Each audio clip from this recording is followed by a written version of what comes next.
Kalau ada satu dua pertanyaan yang mau disampaikan, faliyatafaddal. Silakan.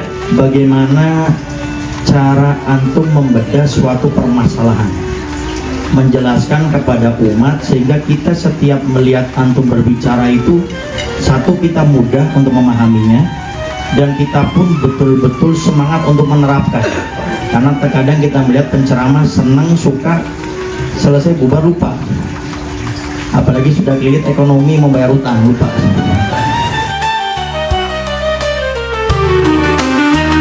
Kalau ada satu dua pertanyaan yang mau disampaikan, faliyatafaddal. Silakan. Bismillahirrahmanirrahim. Assalamualaikum warahmatullahi wabarakatuh.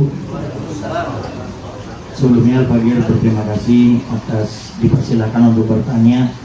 Mungkin pertanyaannya lebih kepada untuk menyiapkan kader-kader seperti Habib Rizik bin Syihab, karena perjuangan beliau sering sampaikan tidak akan berhenti dan terus selalu berjalan, sehingga pengkaderan orang-orang seperti beliau ini betul-betul penting. Sehingga yang ingin Al-Fagir tanyakan pada Habib Rizik bin Syihab, bagaimana cara antum membedah suatu permasalahan, menjelaskan kepada umat sehingga kita setiap melihat antum berbicara itu, satu, kita mudah untuk memahaminya, dan kita pun betul-betul semangat untuk menerapkan. Karena terkadang kita melihat penceramah senang, suka, selesai bubar lupa. Apalagi sudah kelilit ekonomi, membayar utang, lupa. Nah, sehingga apakah ada kiat khusus Habib untuk tentang masalah ini? Karena kita juga melihat antum bukan hanya dari segi keilmuan masalah agama, khususnya masalah politik dan segalanya, ini bisa dijangkau dan bisa diterima semua kalangan, baik itu yang kalangan yang intelektual atau mungkin sampai tingkat yang seperti kita orang awam. Mungkin apakah ada tips cara, karena ini menurut Al-Fagir begitu penting agar nanti menyiapkan khususnya dari para habaib dan juga umumnya para ustadz kiai, agar nanti di saat berjuang di lapangan betul-betul bisa memaksimalkan atas apa yang akan diperjuangkan. Ini itu saja Habib. Wassalamualaikum warahmatullahi wabarakatuh. Waalaikumsalam warahmatullahi wabarakatuh. Terima kasih banyak, jazakumullahu khairan jazaa. Satu pertanyaan yang fokus, bagus, serius ya Ikhwan. Saya hanya ingin berbagi pengalaman saja, bahwa saya berguru kepada banyak ulama ya Ikhwan, di dalam maupun di luar negeri. Dan saran, nasihat yang saya dapatkan dari guru-guru saya semenjak saya belajar dulu, ada satu yang tidak akan pernah saya lupakan, yaitu Iqra. Kita diminta untuk banyak baca, baca kitab, baca berita, baca kabar, baca situasi, baca kondisi, baca semua, baca ya buat. Dan saya ingat betul, mereka ingatkan kalau kita hanya mengandalkan pelajaran yang kita dapat di sekolah atau di universitas atau di pesantren, nggak cukup kalau kita kurang membaca. Karena guru juga tidak bisa memberikan ilmunya langsung seluruhnya kepada kita, nggak bisa, saudara. Itu membutuhkan waktu dan tergantung daripada bagaimana daya terima si murid tadi. Ada yang daya terimanya cepat, ada yang daya terimanya lambat, saudara. Nah, untuk menutup itu semua, saya punya guru selalu dulu menasehati para muridnya, termasuk Abuya Syekh Muhammad bin Ali Al-Maliki, dalam banyak daripada pengajiannya, saudara, majelisnya selalu mengingatkan banyak baca. Nah, itu saya pegang betul, saudara, sehingga semenjak saya dulu di SMP, SMA, saya kalau punya uang jajan selalu saya beli kitab. Walaupun dulu awalnya beli kitab-kitab terjemah karena belum mampu bisa bahasa Arab, saudara. Kemudian belakangan kita beli buku-buku dan kitab. Kalau Anda datang ke Megamendung, di saya punya pesantren Markas Syariah, kita punya masjid, itu dindingnya kitab semua. Kemudian kita punya wisma tamu, dindingnya kitab semua, saudara. Begitu juga yang di Petamburan dan yang di Sentul. Ini buku-buku memang kita kumpulkan dari semenjak kita muda. Dan memang kita baca, satu-satu semampu kita baca. Jadi saya banyak dapat informasi ragam persoalan dari kitab. Tapi tentu harus dengan bimbingan guru. Baca nggak paham, tanya guru ya, Wak. Nah, jangan kita jadikan kitab sebagai guru, nggak bisa. Nah, kitab jadi guru nggak bisa, tapi kitab sebagai sumber informasi bisa. Kitab sebagai maroji, masodir, silakan. Tapi kitab sebagai guru nggak bisa. Guru tetap kita mesti punya syekh, kita mesti punya masyaikh. yang menuntun kita untuk memahami kitab-kitab tersebut. Itu modal pertama, supaya kita bisa punya punya kemampuan untuk bisa memahami segala sesuatu, membaca apa yang ada di sekitar kita. Itu dulu satu yang saya ingatkan. Yang kedua, ada nasihat juga yang berharga dari guru-guru saya dulu tentang dakwah. Saudara, saya diingatkan, dakwah itu bukan tontonan, tapi dakwah itu adalah tuntunan. Jadi kita dituntut, jadikan dakwah itu sebagai tuntunan, jangan sebagai tontonan. Kalau dakwah sebagai tontonan, nanti kalau kita tabligh, kita ngajar, umat datang cuma nonton kita, habis itu pulang lupa seperti yang Anda katakan. Tapi kalau dakwah itu sebagai tuntunan, insya Allah itu akan berbekas di hati umat. Apa sih beda tuntunan dengan tontonan? Saudara, bedanya kalau orang dakwah sebagai tontonan, dia hanya ingin memuaskan aja umat, selesai. Umat puas, saudara, bagi dia kewajibannya selesai. Tapi kalau dakwah sebagai tuntunan, saudara, dia memberikan tuntunan bukan hanya saat di atas mimbar, saat di rumah, saat di jalan, saat di pasar, saat dimanapun, tetap dia memberikan tuntunan. Jadi dakwah tidak hanya sebatas mimbar saja, ya ikhwah. Yang kedua, saya juga diingatkan dulu oleh guru-guru saya bahwa dakwah itu, saudara, bukan profesi, tapi dakwah itu kewajiban. Bukan profesi. Kalau dokter itu profesi, insinyur itu profesi, saudara. Kerja di kantor itu profesi. Dakwah bukan profesi, saudara, tapi dakwah itu kewajiban. Apa beda profesi dengan kewajiban, saudara? Bedanya, kalau orang anggap dakwah itu profesi, dia akan merasa sudah selesai tugasnya, saudara. Kalau dia udah menyampaikan dakwah, dianggap udah selesai. Itu profesi.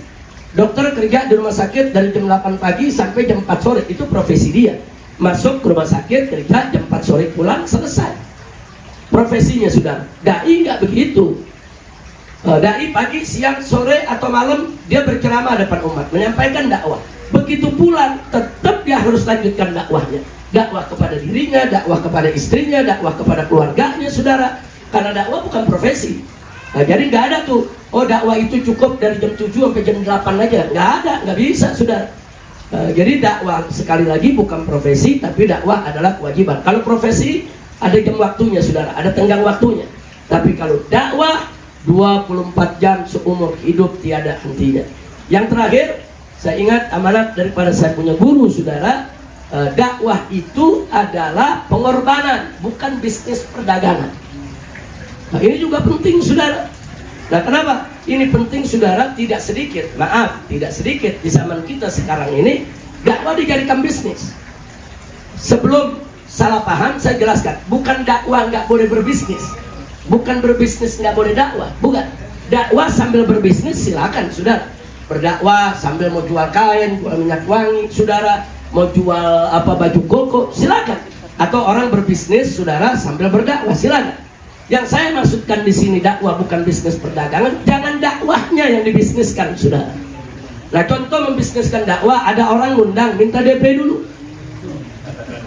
Pokoknya kalau masuk rekening sekian juta baru undangan diterima. Ini apa, saudara? Nah, saya seumur hidup berdakwah dari dulu sampai sekarang nggak ada tuh agenda semacam itu, dan nggak boleh ada. Haram, saya haramkan atas diri saya, begitu juga anak-anak saya, mantu-mantu saya, jangan membisniskan dakwah. Dakwah aja. Orang mau kasih hadiah silakan, syukuri, terima. Orang nggak mau kasih hadiah nggak apa-apa. Karena dakwah itu memang perjuangan, saudara, bukan bisnis perdagangan. Artinya perjuangan, Anda harus siap. Siap dikasih hadiah, siap tidak dikasih hadiah. Anda harus siap dipuji dan siap dicaci maki, saudara. Nah, tapi kalau belum apa-apa dakwah, harus setor di rekening dengan DP sekian puluh juta. Nanti sebulan sebelum waktunya harus setor lagi sekian puluh juta. Nanti begitu sehari sebelum acara harus setor sekian juta. Enggak setor, acara batal, DP-nya hilang. Apa? Itu kayak leasing, saudara. Astagfirullahaladzim. Saya bukan ingin menyinggung satu pihak, mudah-mudahan yang begini nggak banyak, mudah-mudahan sedikit. Tapi kan rumornya kan menyebar di tengah masyarakat, saudara. Tapi kan masyarakat yang undang kan banyak yang cerita. Saya ngundang ini mesti begini, saya ngundang ini mesti begini, saya ngundang ini mesti begini. Saudara, ini nggak boleh terjadi. Itu yang perlu saya sampaikan. Jadi amanat saya punya guru, kalau 3 perkara ini kita pegang, Dakwah jadikan tuntunan, jangan jadikan tontonan. Dakwah jadikan sebagai perjuangan, bukan dijadikan sebagai profesi. Dakwah jadikan sebagai perjuangan yang penuh pengorbanan, bukan bisnis perdagangan yang mencari keuntungan dunia. Kalau tiga ini bisa dijaga, insya Allah dakwah kita mu'athirah, artinya bisa mempengaruhi, bisa masuk ke relung hati jamaah dan bisa diamalkan oleh jamaah, insya Allah. Tapi kalau ini dilanggar, jangan mimpi dakwah bisa membentuk masyarakat, dakwah bisa membangun akhlak umat. Enggak bakal bisa ya kawan. Tapi betul, memang tantangannya berat. Orang-orang yang dakwah lurus di jalan Allah pasti akan ada fitnah, akan ada ancaman, akan ada hadangan dan seterusnya. Itu saja yang bisa saya jawab. Wallahu a'lam. Baik. Satu lagi. 10 menit lagi. Sudah 10 menit. Iya. 10 menit, satu pertanyaan lagi. Assalamualaikum warahmatullahi wabarakatuh. Waalaikumsalam warahmatullahi wabarakatuh. Muhammad bin Ali bin Hasan Al-Hussein. Ahlan wa Terima sahlan. kasih kepada Habib Yati Ali yang khusus seperti itu. Ini sebetulnya bukan pertanyaan, lebih pada kegalauan gitu ya. Iya. Karena ukurannya anak TK nanya sama profesor kita. Jadi gini Beb, yang Habib katakan tadi sungguh kadar optimis buat kami semua tentang nasab. Istilahnya amatiran ini nggak ada apa-apanya, badai pasti berlalu ya. Yang terang akan mengalahkan yang gelap. Cuman masalahnya nasab, fenomena ini bukan hanya masalah nasab ya, seperti zamannya Rasulullah dulu kita katakan kita selesai. Kalau sekarang paket gitu. Paket di mana asasin habaib kan? Betul. Rantaian Assassination. assassination habaib. Jadi ada panjangan pada masalah nasab itu merembet ke fitnah yang zolim itu ya. Di sini meninggalnya di penjara di Ambarawa, pahlawan. Sungguh sangat menyedihkan bahwa kita ini dikatakan sebagai bunda company, kemudian panjang lebar sampai sedolim itu bebas. Ini pernah Habib Zaki ini bertanya kalau Taufik, bukan bertanya sebetulnya, lebih menyatakan bahwa kebohongan yang berulang-ulang bertubi-tubi disuarakan ini akan memakan korban karena akan menjadi pembenaran. Ini korbannya ini akar rumput yang tidak punya masalah dengan nasabannya kita, tidak punya masalah juga dengan sudonnya kita kepada kita.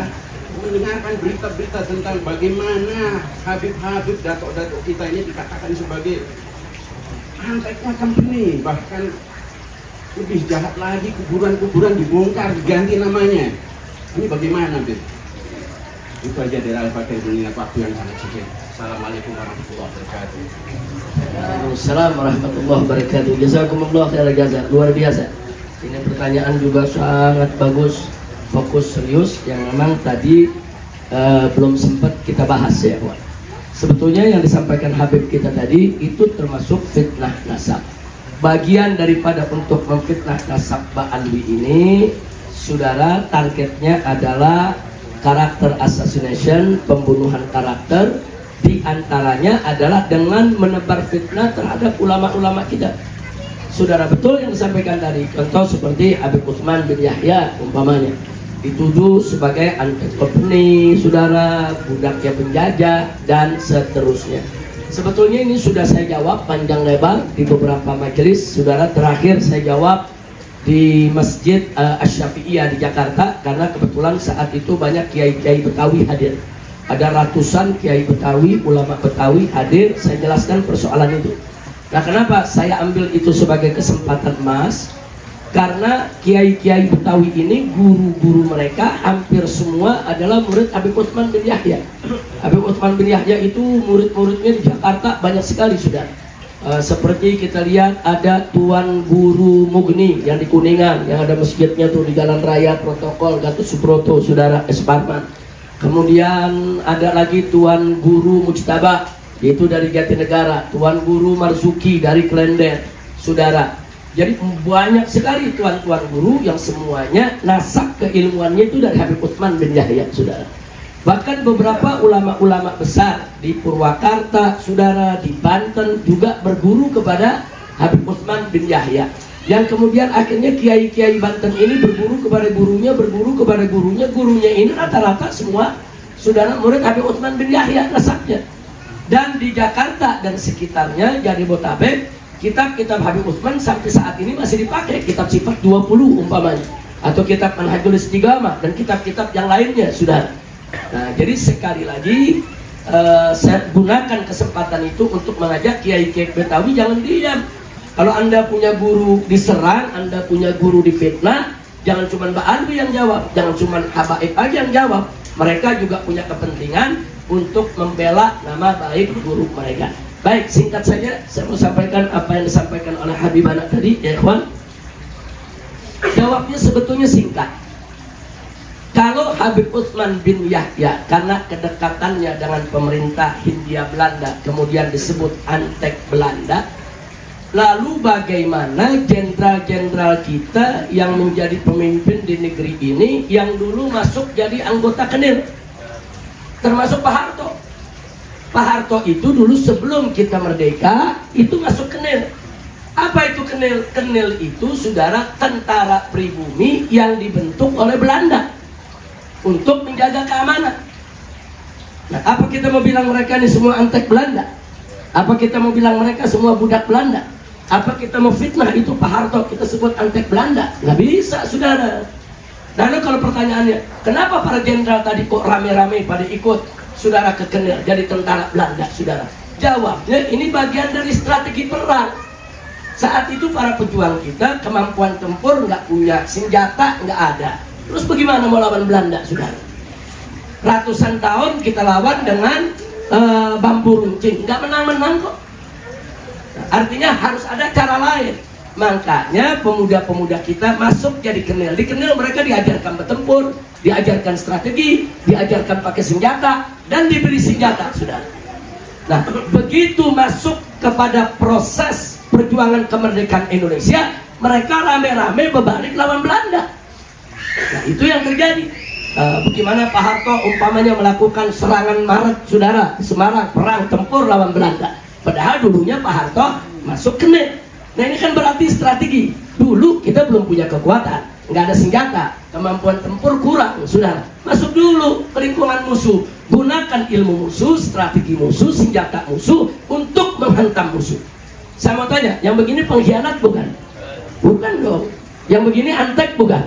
Bukan dong, saudara. Nah, begitu juga kita lihat Bung Karno, saudara. Bung Karno itu mandor Romusa. Saya kan nggak tahu Romusa. Romusa itu kan kerja paksa yang dilakukan oleh Jepang untuk membangun jalan-jalan, saudara, untuk kepentingan Jepang perang melawan sekutu. Mandornya siapa? Ya Bung Karno, saudara. Apa kita sebut kemudian Bung Karno itu sebagai antek Jepang, antek penjajah? Enggak begitu dong. Bung Karno pahlawan, proklamator, itu nggak bisa kita pungkiri, saudara. Nah, jadi apa artinya Bung Karno kok ikut Jepang saat itu? Ini bagian strategi. Jepang saat itu kuat. Bagaimana kita melawan Jepang? Orang Belanda aja kalah kok. Amerika kalang kabut ngadepin tentara Jepang, saudara. Saat itu Jepang itu menjadi kekuatan militer yang luar biasa di Asia Timur. Negara-negara Barat kalang kabut ngadepin Jepang, saudara. Banyak pasukan mereka kalah. Pasukan Amerika itu babak belur ngadepin Jepang, saudara. Nah, orang kita menghadapin Jepang bisa apa? Orang Belanda aja yang ngajarin kita perang kalah, saudara. Nah, akhirnya, saudara, orang-orang kita banyak lagi ikut peta. Apa itu peta? Pembela tanah air. Pembela tanah air ini tentara pribumi yang dibuat oleh Jepang, saudara. Sama dengan KENIL tadi. Kalau KENIL tadi tentara pribumi yang dibentuk oleh Belanda, peta tentara pribumi yang dibentuk oleh Jepang, saudara. Untungnya dari situ, untungnya mereka-mereka yang masuk peta dikasih senjata oleh Jepang, diajar mendidik, diajarkan bagaimana cara lawan Amerika, bagaimana cara lawan Belanda, bagaimana cara lawan Inggris, saudara. Diajarkan, saudara, bertempur. Nah, ini orang-orang peta ini yang dulu ikut jadi tentara Jepang. Apa kita mau sebut mereka itu sebagai antek? Enggak juga dong. Itu kan strategi. Mereka dekat di Jepang, ambil ilmunya, ambil strateginya, ambil senjatanya. Begitu tiba saatnya, balik kita lawan Jepang. Nah, jadi artinya ini namanya strategi. Sudah kira-kira jelaskan yang saya sampaikan. Nah, baik, sekarang kita lihat organisasi Jamiat Khair, saudara. Didirikan di zaman Belanda. Emang boleh organisasi berdiri tanpa izin Belanda? Nggak bisa. Loh kenapa? Karena saat itu yang berkuasa Belanda. Indonesia belum ada, saudara. Indonesia ini belum lahir. Lahirnya Indonesia 17 Agustus 1945. Sebelum itu nggak ada Indonesia. Yang ada kerajaan-kerajaan, kesultanan-kesultanan di mana-mana. Indonesia nggak ada, ya. Dan saat itu yang berkuasa Belanda. Jadi Jamiat Khair mendirikan organisasi harus izin Belanda dan diizinkan oleh Belanda. Bagaimana Jamiat Khair bisa dapat izin dari Belanda? Perjuangan Habib Utsman. Kalau nggak ada Habib Utsman, nggak bakal diizinin Habaib bikin organisasi, saudara. Biar kita tahu itu peran Habib Utsman. Dekat dengan Belanda, dorong saudara supaya pergerakan Jamiat Khair tidak dihalang-halangi. Jangan lupa bahwa Jamiat Khair ini pelopor pendidikan dan perjuangan, saudara. Kiai Haji Ahmad Dahlan tercatat sebagai anggota Jamiat Khair, saudara, yang kemudian mendirikan Muhammadiyah di Yogyakarta. Kemudian Ahmad Surkati, saudara, dulu juga guru Jamiat Khair, yang kemudian keluar mendirikan Al-Irsyad, saudara. Nggak sampai di situ, saudara, sampai Budi Utomo pun juga semua punya kaitan dengan Jamiat Khair. Termasuk Haji Omar Said Cokroaminoto. Siapa nggak tahu? Gurunya Bung Karno, pejuang, saudara. Beliau mendirikan Sarekat Dagang Islam yang kemudian menjadi Sarekat Islam. Sarekat Islam menjadi partai. Jamiat Khair dulu penyokong utama Sarekat Islam, saudara. Nah, jadi di sini kita bisa lihat Jamiat Khair ini, saudara, dulu muncul juga dengan izin dari Belanda. Muhammadiyah jadi organisasi, izinnya dari siapa? Belanda. NU dirikan organisasi, izinnya dari mana? Terus apa kita mau bilang Jamiat Khair, Muhammadiyah, NU semua antek Belanda? Ya nggak begitu dong, saudara. Saat itu yang punya wewenang, kuasa, saudara, administratifnya mereka yang pegang. Nggak sampai di situ. Kita nih rakyat di zaman Belanda, saudara, kalau beli tanah mesti tercatat. Itu yang kita kenal, saudara. Agendum dengan perponding, saudara. Kalau nggak ada perpending agendum, tanah Anda diambil sama Belanda, saudara. Diatur itu administrasinya oleh Belanda. Orang yang mau punya tanah mesti punya surat. Nah, sekarang saya tanya, rame-rame masyarakat urus tuh perponding sama agendum ke siapa? Belanda. Apa semua rakyat antek Belanda? Ya. Yang nggak begitu dong. Jadi yang mesti diberesin daripada pertanyaan tadi, orang-orang yang duduk itu yang mesti diberesin tuh pola pikirnya yang nggak betul, saudara. Nggak boleh orang dekat Belanda antek Belanda. Tunggu dulu. Ada strategi. Nah, sekarang kita kembali kepada Habib Utsman bin Yahya, saudara. Habib Utsman bin Yahya pertama kali jadi mufti bukan diangkat Belanda, didaulat oleh ulama-ulama Betawi, saudara. Ulama-ulama Jakarta mendaulat. Mereka merasa nggak ada saat itu yang lebih alim dari beliau. Nggak ada satupun yang berani yatagaddam, saudara, ala Habib Utsman, saudara. Rame-rame mereka dorong Habib Utsman untuk menjadi mufti mereka, saudara. 20 tahun Habib Utsman jadi mufti tersebut nggak ada terima gaji, saudara. Nah, kemudian kemuftian Habib Utsman karena diakui oleh ulama-ulama sejadi Betabek dikukuhkan oleh Belanda, saudara. Nah, kenapa Belanda kukuhkan? Apa Habib Utsman antek? Bukan. Belanda punya kepentingan. Nah, kepentingannya di mana, saudara? Ini kalau mau ngatur orang-orang Islam di Indonesia, mesti dipegang pimpinannya. Karena dianggap Habib Utsman pimpinannya, Belanda yang mendekati Habib Utsman, bukan Habib Utsman yang mendekati Belanda. Kira-kira jelas tidak nih? Nah, itu dulu yang saya mau garis bawahi, saudara. Nah, kemudian nggak sampai di situ, saudara. Habib Utsman pertanyaannya kenapa nerima, saudara? Kenapa nggak ditolak aja, saudara? Ada yang berjuang lawan Belanda dengan senjata, dengan strategi, dengan politik. Ada juga yang melawan dengan dakwah, dengan ilmu.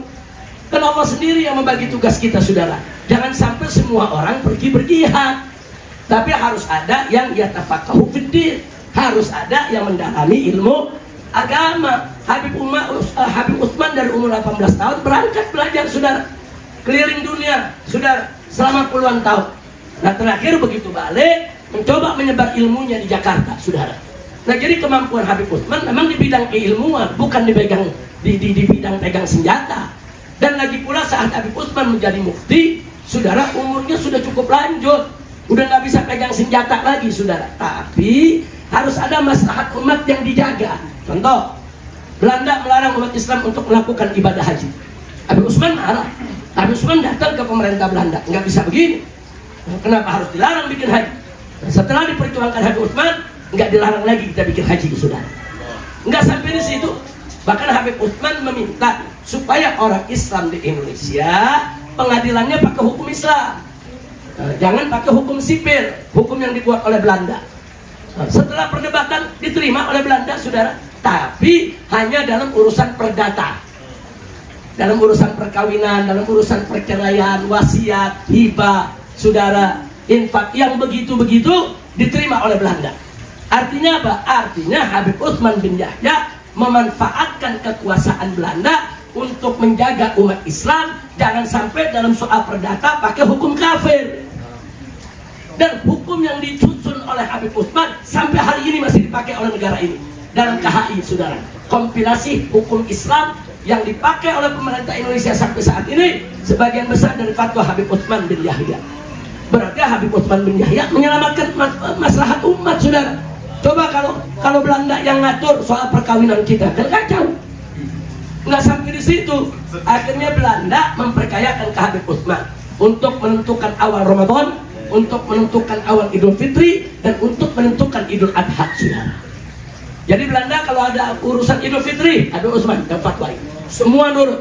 Habib Utsman bilang ini hari Lebaran, Lebaran. Habib Utsman bilang besok Lebaran, besok Lebaran, saudara. Nah, coba bayangkan kalau Habib Utsman tidak masuk ke ruang itu, terus Belanda yang ngatur Lebaran kita, gimana ceritanya, saudara? Nah, kira-kira jelas gak? Nah, itu namanya bagi-bagi tugas. Jangan langsung nuduh Habib Utsman sebagai, jadi yang nuduh antek ini memang bebel dikit otaknya, saudara. Nggak paham, dia pola pikirnya ngawur, saudara. Nah, ya kira-kira jelas ya. Makanya tadi maaf saya katakan, kalau Habib Utsman karena kedekatannya dengan Belanda dituduh antek, maka seluruh rakyat Indonesia adalah antek Belanda, saudara. Kenapa? Mereka semua urusan administrasi di zaman pemerintah Hindia Belanda, semua yang ngurus Belanda. Urus surat lahir Belanda, masuk ke sekolah Belanda, yang gaji guru di sekolahan Belanda, yang kerja di kantor pos gajinya dari siapa? Belanda. Semua yang kerja di perkebunan siapa yang gaji? Belanda, saudara. Apa kita mau katakan semua rakyat Indonesia antek Belanda? Ini kalau pakai pola pikir mereka, saudara. Tapi pola pikir kita enggak. Ini bukan antek, ini pembagian tugas. Taksimul a'mal wal wadhaif. Ini bagi-bagi kerja, bagi-bagi tugas, bagi-bagi peran. Alhamdulillah. Itu saja yang bisa kita jawab. Silakan putar di YouTube saja. Ini sudah saya jawab dengan panjang lebar. Mudah-mudahan manfaat untuk kita semua. Itu saja, terima kasih. Akhirnya kita mohon kepada Allah, semoga semua kita diselamatkan oleh Allah di dunia wal akhirah.